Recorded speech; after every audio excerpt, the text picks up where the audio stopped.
তারেক রহমান অত্যন্ত একজন পরিশ্রমী, নিষ্ঠাবান এবং আপাদমস্তক একজন দেশপ্রেমিক মানুষ। পৃথিবীর ইতিহাসে এরকম সরকারের নজির কম পাওয়া যাবে যে যারা দায়িত্ব নেওয়ার 1 মাসের মধ্যে এইভাবে এতগুলো বড় বড় প্রজেক্ট হাতে নেয়, যেটা অনেকে বলেছে যে ভোটের কালি শুকানোর আগে নির্বাচনী প্রতিশ্রুতি বাস্তবায়ন। পটুয়াখালী 3 আসন, সেখানে আমাদের আপনারা যে ব্রিজ নিয়ে কিছুক্ষণ আগে আলোচনা করলেন, সেই ব্রিজের দায়িত্ব যিনি আছেন সড়ক পরিবহন, সেতু এবং নৌ পরিবহন মন্ত্রণালয়ের মাননীয় মন্ত্রী শেখ রবিউল আলম ভাই গিয়েছেন। আমার এলাকা আজকে 3টা ব্রিজ উদ্বোধন করেছেন।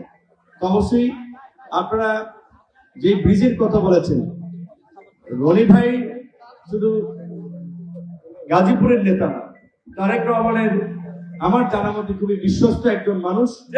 গাজীপুরের মতো একটা গুরুত্বপূর্ণ জায়গার নেতৃত্ব আন্দোলন সংগ্রাম থেকে তিনি তারেক রহমানের নির্দেশে পালন করে আসছিলেন, এবং তার মতো নেতা যা চাইবে, যেই মন্ত্রীর কাছেই চাইবে, আশা করি সেটা পাবে। ব্রিজ নিয়ে খুব টেনশনের কিছু নাই।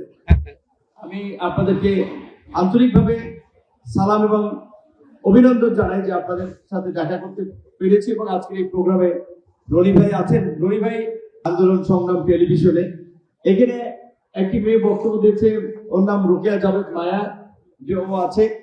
ও কিন্তু আমাদের মোদী বিরোধী আন্দোলনের সময় আমাদের কিছু ভাইরা গ্রেপ্তার হয়েছিল, তাদের জন্য খাবার এবং পানি দিতে গিয়ে কাশিমপুর কারাগারের গেট থেকে একটা মেয়ে মানুষকে গ্রেপ্তার করে বিনা কারণে দীর্ঘদিন কারাবরণ শেষে সে মুক্তি পেয়েছে।